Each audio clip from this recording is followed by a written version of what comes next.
ციფრული ტრანსფორმაციის ეპოქაში შრომის ბაზარი სრულიად ახალ მოთხოვნებს აყალიბებს, სადაც ტექნოლოგიური და მენეჯერული უნარების სინთეზს კიდევ უფრო დიდი მნიშვნელობა ენიჭება. ამ პროცესში საგანმანათლებლო სივრცეების როლი კრიტიკულად იზრდება. Smart აკადემია ბაზარზე ინოვაციური მიდგომებით გამოირჩევა და სასწავლო პროცესში ხელოვნურ ინტელექტს აქტიურად ნერგავს. კომპანიამ მიმდინარე წელს საერთაშორისო აღიარებას მოიპოვა და ისეთი მასშტაბური გლობალური ღონისძიებების პარტნიორი და მონაწილე გახდა, როგორც AI Marketing 2026, Vivatech Paris და We Make Future 2026. აკადემია სტუდენტებს მომავლის პროფესიებს, თანამედროვე მენეჯმენტსა და ბრენდინგის უახლეს სტრატეგიებს ასწავლის. საგანმანათლებლო ტენდენციებსა და საერთაშორისო პარტნიორობებზე ჩვენი პირველი სტუმარი საუბრობს კიდევ უფრო ცლად და დეტალურად. Smart აკადემიის დამფუძნებელი მაკო ქურთიაშვილი გვერდდება საქმიანი ამბების გასაზიარებლად ახლა პირდაპირ ეთერში.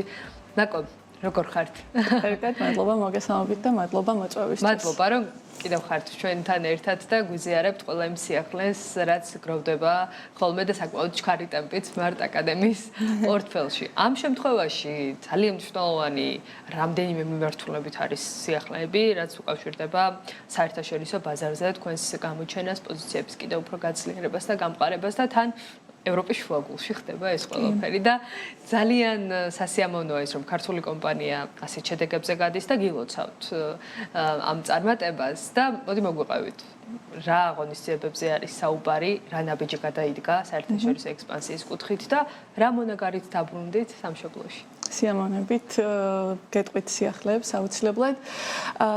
Smart აკადემიაში ზოგადად ვზრუნავთ, რა თქმა უნდა, რომ ყოველთვის რა ტრენდებიც არის და მიდგომები საერთაშორისო დასაქმების ბაზარზე და საგანმანათლებლო სივრცეში ესენი ავსახოთ ხოლმე ჩვენს სასწავლო პროგრამებში. ამდენად ძალიან მნიშვნელოვანი იყო ჩვენი ნაბიჯი და რესურსის გაღება, რომ წავსულიყავით Vivatech Paris-ის და ბოლონიაში ასევე We Make Future-ის სამიტზე.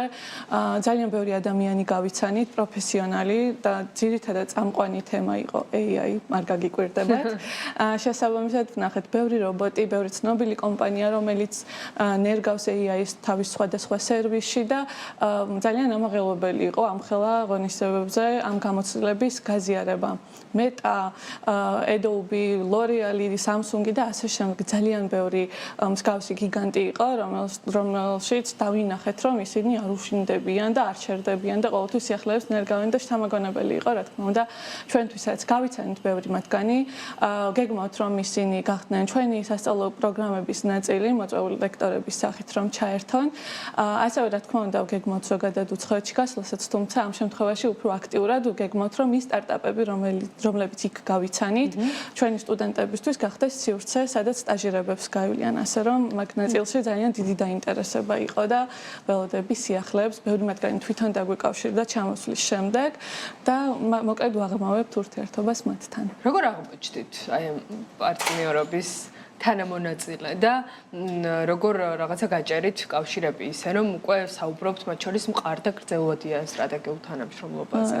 ზოგადად, როდესაც გაქვს გეზია აქეთკენ, რომ აღარ გაკმაყოფილებს თქვათ ის აქ ლოკალური საგანმანათლებლო სივრცე და ბაზარი შესაბამისად ყოველთვის გიჭირავს თვალი რა ხდება გარეთ და მით უმეტეს ესეთი საერთოდ მთელი მსოფლიოდან იყვნენ წარმოდგენილები თან აქ როგორც თვითონ სტარტაპები, ანუ სამსართულიან უდიდეს შენობაში იყო წარმოდგენილი 4 დღის განმავლობაში ეს პარიზში. მე ბოლონიაში კიდევ 3 დღიანი ღონისძიება იყო და რა თქმა უნდა, ყოველთვის ვათვალიერებთ ხოლმე და ვეცნობით ხოლმე მე და რატიც მეორე დამფუძნებელი ვინც არის და შესაბამისად დავგეგმეთ და სხვათა შორის შვებულების ნაცვლად ისე გამოვიდა, რომ იქ წავედით მივლინებით და იქაც საჭირო კონტაქტები დავამყარეთ. ანუ ეფექტიანად აგითვისებიათ, ასე ვთქვათ, ყოველი წუთი დასვენების ფაქტობრივად ასე გამოვიდა. მაკო, საინტერესო არის ტენდენციები და რაღაცა ის სიახლეები, რაც უკვე თქვენი მეშვეობით დამკვიდრდება, უკვე ამ სამიტებიდან დასრულების შემდეგ საქართველოში. რა მთავარი მიგნებები გაჟღერდა, მათ შორის სფეროს წამყვანი მოთამაშეების მხრიდან, რაც აუცილებლად ყურადღება მისად ქცევია გასათვალისწინებელი და დასანერგია ბაზარზე. პირველ რიგში ეს არის, ანუ დატას მონაცემების გამოყენება, იმისთვის რომ უფრო პერსონალიზებული შეთავაზებები და ზოგადად გამოცდილებები გამოცდილება შევთავაზოთ ამ შემთხვევაში ჩვენ სტუდენტებს, ლექტორებს და გუნდის წევრებს თუნდაც, რადგან AI-ის დანერგვა ნიშნავს, რომ პროცესები გაამარტივო და აოპტიმიზო, სწავლის პროცესში შეიტანო საინტერესო გამოცდილებები მათ შორის და შესაბამისად ეს მოგცემს შესაძლებლობას, რომ ვიყოთ საინტერესო სივრცე, სადაც აირჩევენ, რომ მოვიდნენ სასწავლად, განსავითარებლად, ცოდნის გადასახალისებლად, სხვათა შორის ჩვენ გვაქვს ახლა მიმდინარე კამპანია ხალისი დავარქვით და გვინდა რომ შევაგონოთ ადამიანები და ხალისით დაიწყონ სწავლა ახალი სეზონიდან, ასე რომ შეგიძლიათ მერე შემოვერთდეთ ამ კამპანიას 27 ივლისიდან ფასტაკლებებიც იქნება და რადგან ტენდენციებს შევეხე და მონაცემთა ხარისხს და სტრუქტურიზებას ისე რომ შემდეგ AI-იმ შეძლოს ამ ყველაფრის დამუშავება, რა თქმა უნდა, მნიშვნელოვანი არის ამ მონაცემების სწორად შეგროვება და იმის ცოდნა თუ რა შედეგი გვინდა რომ მივიღოთ. ამიტომ კითხვების დასმა, რაც AI-ისთან არის ყველაზე მნიშვნელოვანი, რა პრომპტ ინჟინერიას რასაც ეძახიან ხოლმე და შემდეგ უკვე იმ შედეგის განსაზღვრა, რაც გვინდა რომ მისგან მივიღოთ.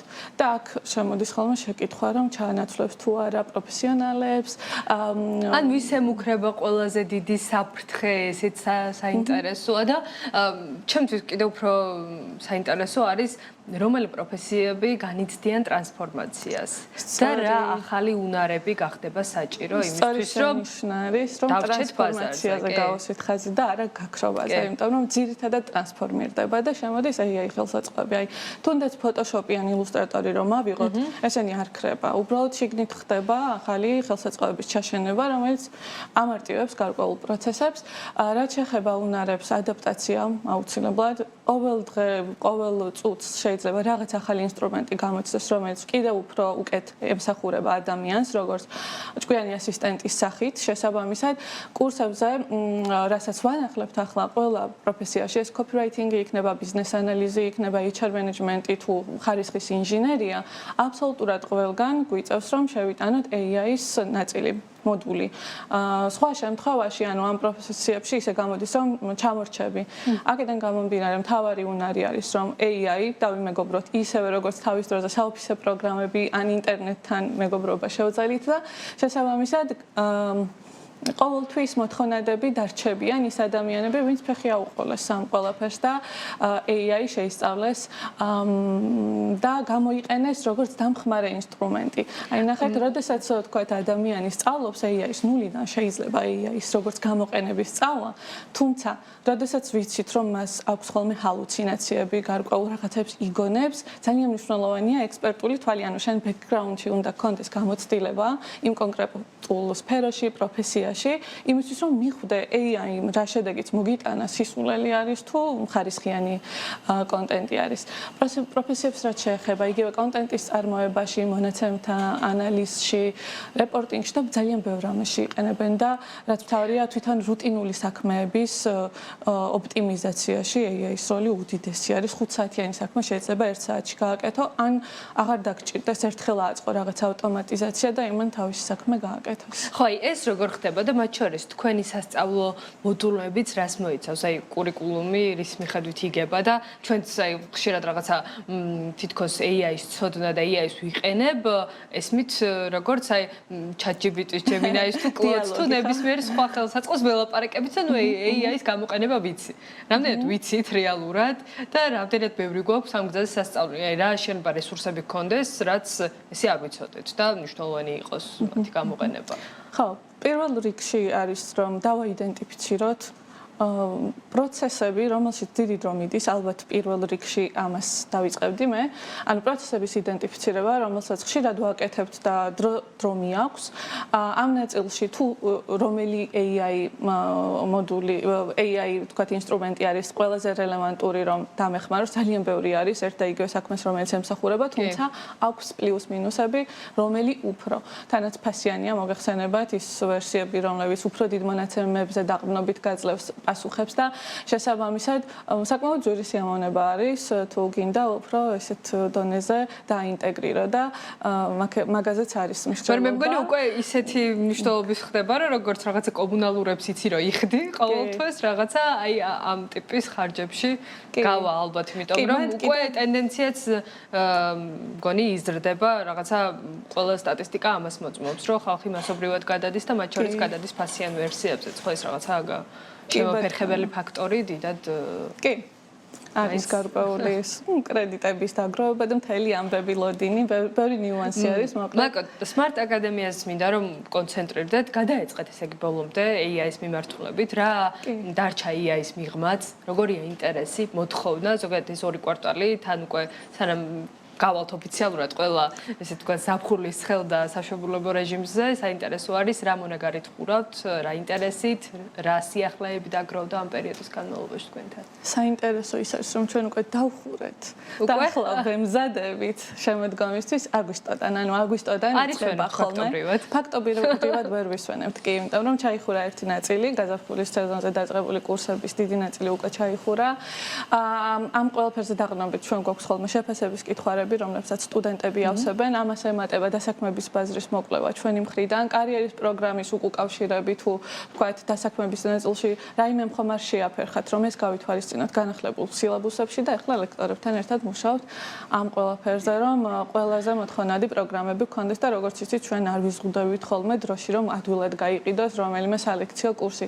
შეგინთ იმდენად ბევრი პრაქტიკული ნაწილი არის ინტეგრირებული, იმიტომ რომ მოთხოვნა აღარ არის რომელიმე რაღაც ერთის სწავლაზე, ანუ შეგდით საინტერესო პროგრამა თუ არ წარმოადგინე, სადაც იქნება кейსების განხილვა, პრაქტიკული სამუშაოები, პორტფოლიო არა აშენე, უბრალოდ მერეც კიდევ გიწევს ზრუნვა იმაზე, რომ რაღაც ახალი მოიფიქრო, ვიღაც ახალი დაიხმარო და ჩვენ აი ამ სრულ გზას და სტუდენტის გამოცდილებას ძალიან დიდ ყურადღებას ვაქცევთ. ანუ თავიდანვე, ასე ვთქვათ, ჩანასახშივე დევს ის, რომ ეს ადამიანი, ვინც შეიძლება აბსოლუტურად ნულოვანი ცოდნით მოდის თქვენთან, შემდეგ უკვე იყოს სრულად მზად იმისთვის, რომ მოერგოს შრომის ბაზრის თანამედროვე მოთხოვნებს და დასაქმების კოეფიციენტი მაღალია, რა თქმა უნდა, მაგრამ აქ მთავარი რასაც ახლა ვახსენებდი არის ის, რომ ბევრი კომპანიიდან მოდის გადასამზადებლად და უდიდესი დაფასება იმ კომპანიებს, რომლებიც დებენ ამ ყველაფერში რესურსს და გადასამზადებლად უშავენ. ესეც ის ინვესტიცია, რომელიც ისევ კომპანიას უბრუნდება ცხადია. ცალსახად და AI-ის ნაწილშიც ყველაზე მეტი კორპორატიული ტრენინგის დაკვეთა AI-ის მიმართულებით არის, რა თქმა უნდა, და სხვა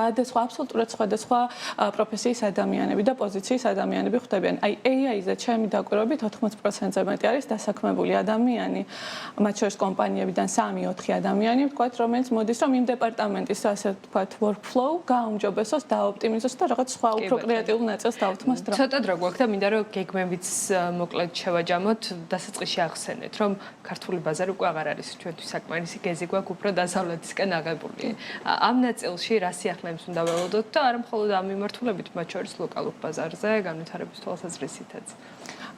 პირველ რიგში რა თქმა უნდა ვიზრუნებთ ისევ რომ კურსები განვავითაროთ, იმიტომ რომ ახლა 60 სასწავლო პროგრამა გვაქვს, მაგრამ ესეც არ არის საკმარისი ჩემი ხედვით. ვაპირებთ დონეების მიხედვით გქონდეს სრულიად დამწყებებისთვის საშუალო სირთულის კურსები, რომელიც უკვე დასაქმებული ადამიანებისთვის არის და კიდევ უფრო მაღალი დონის და რაღაცნაირად ისე გამოდის, რომ პატარა უნივერსიტეტი ვხდებით, სადაც სწავლა შეგიძლია ნულიდან დაიწყო და გახვიდე და მართლა პროფესიონალად იქცე ბოლოსკენ. ასევე აუცილებლად გავაღმავებთ და შევისწავლით კიდევ უფრო უკეთესად, როგორც ადგილობრივი დასაქმების ბაზრის დამსაქმებლების მოთხოვნებს, იმიტომ რომ მართლა ყოველ ჯერზე კვარტალში იცვლება ხოლმე მათი მოთხოვნები და გლობალურადაც, რა თქმა უნდა, იქ კიდევ სხვა აქსელერაციაა დაწყებული და შესაბამისად მანდაც ზუსტად ეხლაც მაგას ვარკვევდით, რა გეფია, ასე ვთქვათ, იქაურ მოთხოვნებს შორის, ვთქვათ, იგივე კოპირაიტერებს რომ ეძებენ, იქ როგორ კოპირაიტერებს ეძებენ, რამე ხომ არ არის ისეთი, რაც შეგვიძლია აქაურ ჩვენს უკვე კურსდამთავრებულებს თუნდაც დავეხმაროთ, რომ წინ წავწიოთ, ვორქშოპი ჩავუტაროთ, მასტერკლასი ჩავუტაროთ, რომ იქაც თამამად გქონდეთ განაცხადი. ძალიან დიდი მადლობა, მაკო, მოვიკითხავთ მერე. აი უკვე შრომის ბაზრის ნაწილში ეს სხვაობები, ასე ვთქვათ, როგორ გამოიკვეთება და თქვენც როგორ ჩაერთვებით იმ პროცესში, რომ მაქსიმალურად მოერგოთ ამ მიმართულებას. გისურვებთ ძალიან დიდ წარმატებას ლოკალურ თუ გლობალურ ასპარეზზე. მაკო ქურთიაშვილი Smart Academy-ის დამფუძნებელი იყო ჩვენთან ერთად.